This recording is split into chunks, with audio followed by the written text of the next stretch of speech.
Okay, this might grab people's attention. 100 yards from where I'm standing, this is November 2021. Quite likely now this is a legal term. This is the kind of term, this is what legal terms are. They're a little silly some of the time and trite.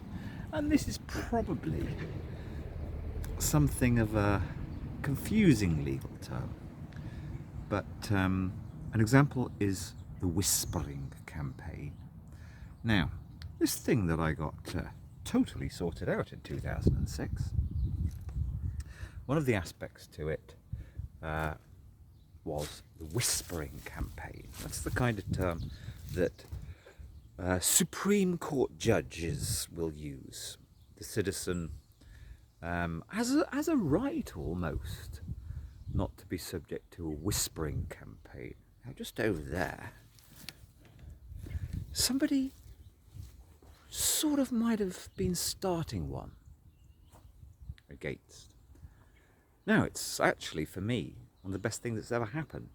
This person was a very, very, very cherished and enjoyed friend of mine, because in the winter of 2020-21, I started, whilst the rest of the country was actually, quite a few people were damaging young children and freaking them out, I started horse riding in the hills up there for some local young, turns out they were all girls, children on some unused horses. And we became the closest of allies, me and this lady. I'm going to come back to that in a minute. But let's start right from the beginning. Your social media. Now, I don't think it's a vain claim, but in 2006 early, I wrote a representation myself, nobody helped me, to the, let's be crystal clear what a test case is, especially when one of the top judges in the country says it's a test case. It means you have a level of judges, the most senior judges possible, and that there'll be some rule that defines exactly what they must be. If they decide something, then your legislation goes straight into primary legislation. Now, this is not a misogynist statement, it's a simple statement of fact that around that time, a lot of women journalists and public commentators, my, how they began to jump into public. I'll give some examples. Well, I've given a very good example in one of the recorded talks a little further down. And just say the first thing that came into their mouths, and this is dangerous. I believe I will have been the first person in the country in 2006 in my representation to the appeal court, written, I have copies, I must publish it at some point, who mentioned that I don't use the term social media. It's a complete misnomer. It's an absurd term, and it's a term of the powers. Homemade, self-made media, just as even all the Radio 4 journalists have been doing for the last 18 months, broadcasting from their home. In other words, anybody broadcasting the words and images. And yes, as I say, I was probably the first person to bring this to the attention of the highest possible powers to be of a major change in society. Now, because I was so far ahead of the crowd, they didn't really refer to it. Well, no, that's not true. But I'm not going to go into the finer points of the leading case authority. And why do I throw in that misogynist statement? Well, over the years, I mean, there was an incident about 4 or 5 years ago where, let's just put it this way, in the double O's, a whole range of people, and one particular organisation gave a movement a bad name, and some people in that organisation had worth. Dozens and dozens of people and they were mainly men, but they actually did have a lot of really dedicated, wonderful women within their numbers who, for years, were plodding away, highlighting in society a whole range of categorical injustices, bad practice, vested interests, pigs' snouts in the trough behaviour from a whole range of professionals, so-called professionals, paid in Britain to do things in connection with children. But this isn't just about children, this is anybody who is administering state money and state services. Yes, so there were this whole band of people, and a really good example is one thing that absolutely, most of them were quite old, all of them were meek. I'm going to go off on tangents here, but I'm afraid it all sort of is part of a big package. I'm going to seem to go off on a tangent. If you go on YouTube today, one of the most trendy, fashionable, super hip and super respected new brand of so-called journalists. He's about 40 with a beard, and I forget his name, but he's always advertising, interviewing people, Weinsteins, Sam Harris, even Jordan Peterson, these kind of supposed, and Pinker, supposedly super intellectuals who founded the intellectual dark web. Anyway, he'll show off by peppering his interviews, which become far much more about him. Actually, I can't remember his name. He's that good. I'll find it and put it in a note. He'll always be going about, we've got to have heterodox. Is it heterodox? I always get it the wrong way. We've got to have heterodox thinking. Yes, heterodox thinking. Now, I was the ultimate heterodox thinker, but I wasn't. I'm not an anarchist. I'm the exact opposite of an anarchist. A whole bunch of people throughout the double O's, and quite a few actually senior journalists, were questioning loosely an aspect of basic freedom of speech, freedom to be heard, freedom for one's story to be told. And yet none of them ever formulated it in any kind of wish to change or anything. Now, I did that. I repeat, now most people would say that's heterodox. No, it's not. It's the exact opposite. I just simply stood there and realised that most people sort of loosely agreed with something, but nobody was doing anything about it, and everybody else was wrong.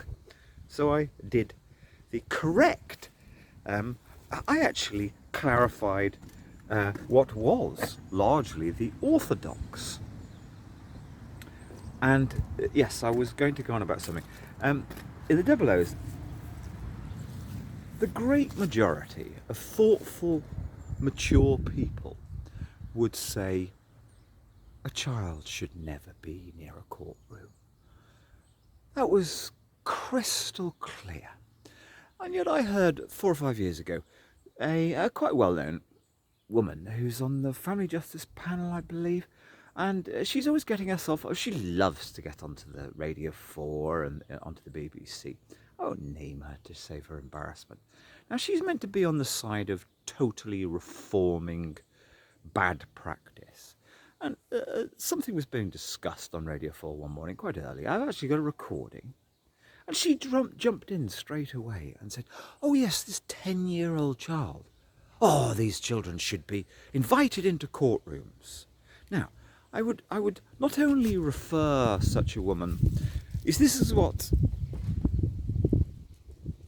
I'm not even going to call them the trendy campaign, the trend to be, it's become so fashionable to be seen as a campaigner. That's not campaigning.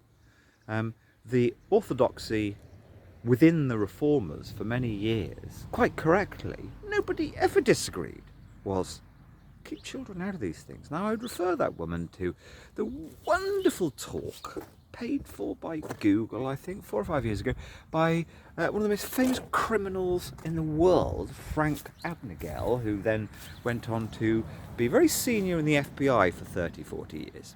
It's a fantastic talk, and he explained in there how he was so damaged, aged about 16, I think it was, 16, by the fact that a child services person came to his house and involved him in conversations in his kitchen as to which parent he should live with after their divorce. He was so damaged by that.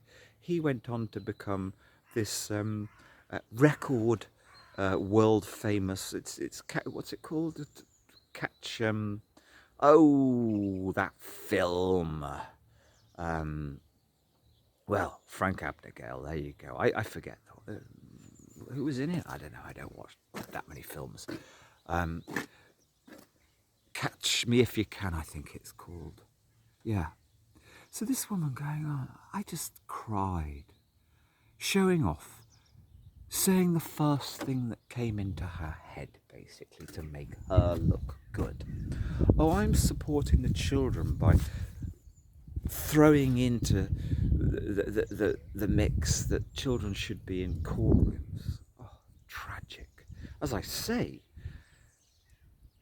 more than dozens of people in official charities, forums, consultations, categorically agreed that children should be nowhere near any of these so-called officials who are absolutely appalling and shabby, one and all. You wouldn't want them grooming your dog, never mind dealing with a child in a high stress situation like that.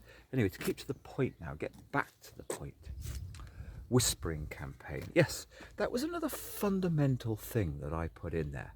Now, with such women as I've described, and I'm afraid to say, I mean, 3 or 4 of the main journalists who've written and spoken about family services and a whole range of things that are kind of connected. I just hear endless rubbish, particularly from the journalists, and I'm not speaking out of court. If you analyse the material towards the bottom of this page, this very, very famous woman journalist, who's a baroness now. Oh my! I think we can actually end up deciding who was right. When I was, I'd been in email contact and sometimes on the phone with several of these people from 2006, in fact earlier. Jack Straw, if you refer to my main website, basically agrees with me that he'd screwed up. He was basically lying to the populace and had to, well, there's a film there of him doing a U-turn on television.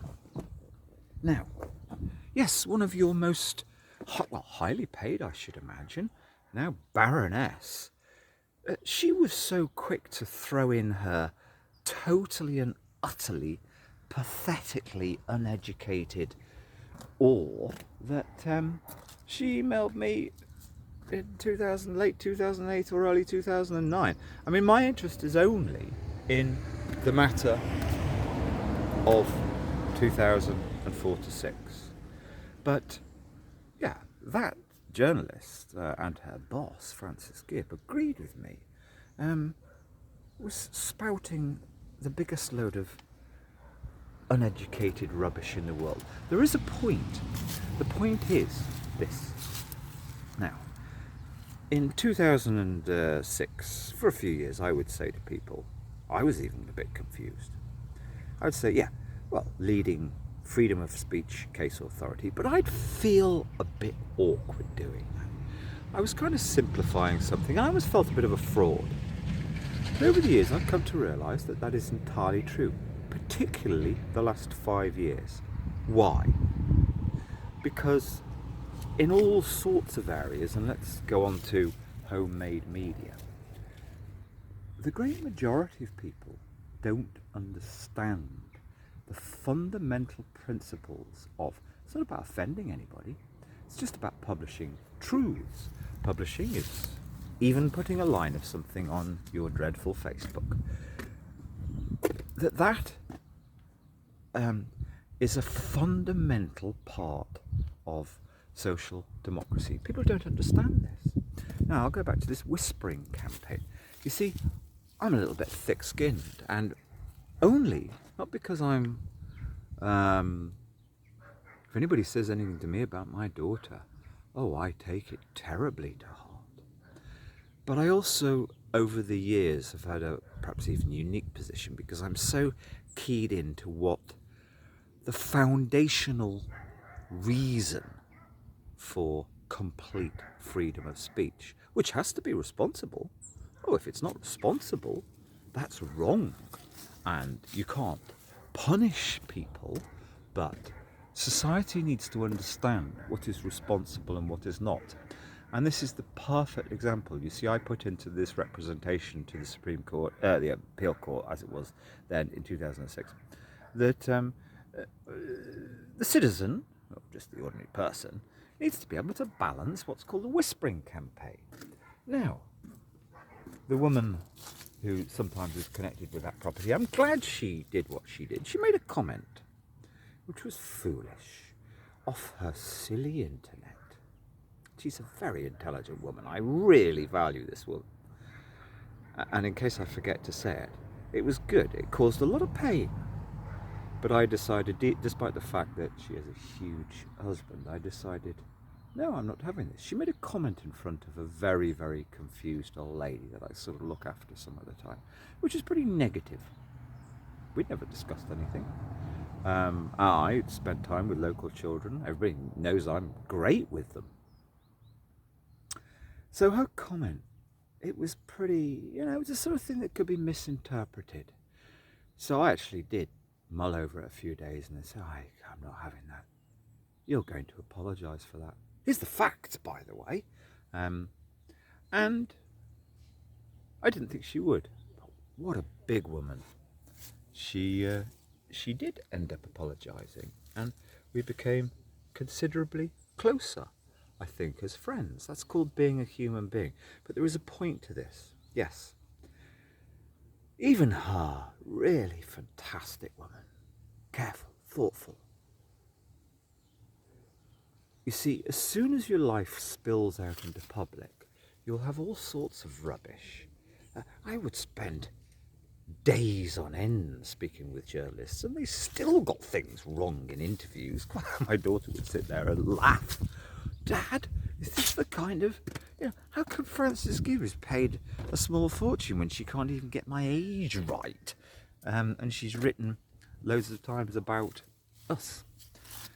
In other words, it's not the right to reply.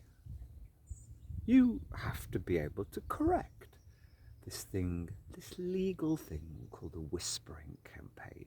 Now, if you incite anybody to violence in the process of doing so, that's long been against the law. I think it's probably even against the... No, it's not quite against the law in America. Well, it's sort of against the law. I've seen plenty of things which seem to take the piss out of that law. Anyway, here's the thing. You see, there's something foundational in this, which is in all sorts of aspects. I mean, every time the phrase freedom of speech has been absurdly conflated by all these, oh God, they're so insufferable, from Douglas Murray to the whole, I monitor them with the podcast, which is just homespun media, homemade media, often quite good. Freddie on Unheard, I monitor them all. And they, for about 5 years, they now all throw in, oh yes, but there's problems with deplatforming, with offence, with this, that and the other. No, these are pathetic chimera arguments from shabby people who've never been in a position where they actually know why you need proper freedom of speech always. And here's the point. The citizenry, the ordinary people, I mean, it is the culture. I've been so confused by pathetically irrelevant discussions about what appears on social media and where the line is there, because I know a lot of people now use Odyssey and Rumble, where I don't think they have the same... let's just put it this way. I don't like the man at all. He was a fool for his comments last year. But there's an interview with Professor David Starkey, who's just started up his own homemade media channel, where he, about a week ago, states on the New Culture Forum, I'm totally social democrat, but that's a place where more intelligent but slightly libertarian rightish people are interviewed, etc. He quite rightly says, I've seen in 10 years the perfect examples in all sorts of ways, from Mr. Beardy going on about is heterodox. I mean, he's quite right, of course, in principle, but they don't understand what these things mean. Starkey says, forget university. The point being, he pretty much says that the quality of thinking and rhetoric and analysis that's coming out from the younger generation, I mean, I could name journalists, it's just so, they clearly don't understand even. They just talk, speak. Oh, they're all paying to get on Radio 4. They speak about things which they haven't thought about. Before you pronounce in public, you should mull over something for at least several years. And ideally, if you've had a bit of jail time to sharpen up your insight, and you've been in situations where you've had to, one of my most hilarious situations, I was invited on this big fancy TV show, and I crystal clear in writing had informed the production team exactly what, not to manipulate or spin, that I only wanted to waste my time on this TV show if certain issues were talked about. And straight away they went into something salacious, sensational. I mean, they were on my side. I just stood up and said, your fucking producer clearly can't read. I regret the F word, but yeah, when media but even posh media become absurd, you have to be able to intelligently have all sorts of forums and be able to speak freely. Now, this could apply to anything, my own interest. You see, freedom of speech is a fancy term. It sounds a fancy term, and we all know that your ordinary person in Britain doesn't like fancy terms anymore. But I care. I've put a lot more effort into the environment the last decade. Now, I know there's a range of things because I go around filming them and speak about them to certain people in my whole region. I couldn't write them. The prevailing attitude amongst the middle and upper middle classes, oh yes, freedom of speech is a wonderful thing when they're talking about it on Radio 4, but we don't want it in our backyard. It's funny how they change their mind when, I mean, the greatest book ever on justice across the board in society and injustice is Sue Townsend, is it? Cameron. The book Cheating Classes. I think she does about 10 case studies of how the not the fancy establishment, the chumocracy of local lawyers, surveyors, all these kinds of people. If somebody crosses them, gradually over years, they milk every penny they have. They end up making sure that their properties are stolen in court costs and all that kind of thing. They gang up on them. Now, this does happen quite a bit in Britain. There are plenty of examples around here.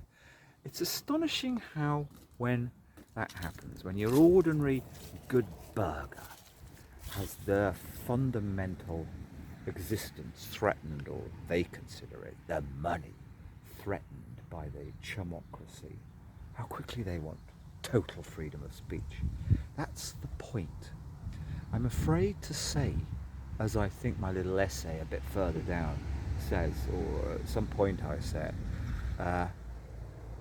nobody really wants to be writing personal stories or having somebody else write personal stories, but writing them yourself online is no different. I mean, the quality of journalism that I've encountered since 2003, with one or two very notable part exceptions, the quality of journalism is so poor. If you're ever talking to one, record everything, for God's sake. You have to have this right to reply, or this right to put your version.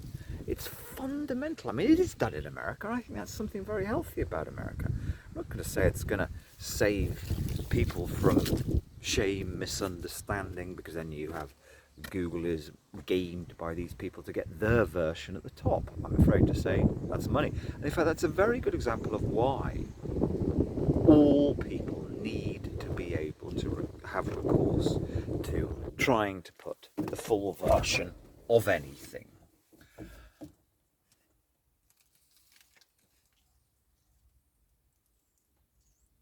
But here's the point. Well, there's more of a point, really. There's a fundamental point in this. You see, over the years, I talk to people who are sort of, I don't actively talk to them, I don't seek them. But particularly on this freedom to publish always, there should not only be no impediment, unless there's a very, very good reason, which is what was the outcome of the 2006 case, but more importantly also, and it was subtle and okay, it may not even really be apparent in the case authority, which is a leading case authority and will have been used in many other different areas of law. It's that the citizen should understand they almost have a responsibility to deal with the fourth estate if there are people, practices especially, that need holding to account. And our people do not understand this. And this is what actually motivates me. But the thing that motivates me more, I don't want to get involved in any campaign. I just want to tell the story properly. And I need a bit of help to turn it into something interesting. I want to turn the story. It's not a personal sob story. I mean, it's like the whispering campaign little problem we had here. Most people would have been very, very, very angry. No, I found quickly, didn't know if I was going to, but I found a wonderful, positive, real human. It's more than a silver lining. I think me and the person concerned, who I care about, and I adore her kids, they kept me very happy last winter. I think our relationship was matured and improved. Yes. When you have, particularly in Britain, I mean, don't forget Britain. They don't really talk about this much in America because they kind of dealt with it a long time ago. There are some aspects where the state or vested interests or big business try and gag people, shut people up. But if you were having this conversation with the average American or talking about this issue, most of them wouldn't really understand what you were talking about. And there are one or two other societies where that's the case too. But, oh God, I like to make my films in quiet places. But when you have an area of society, law, and it shouldn't be feeding in to the conversation, debate about what you can or cannot put on social media, because in actual fact, social media is a chimera.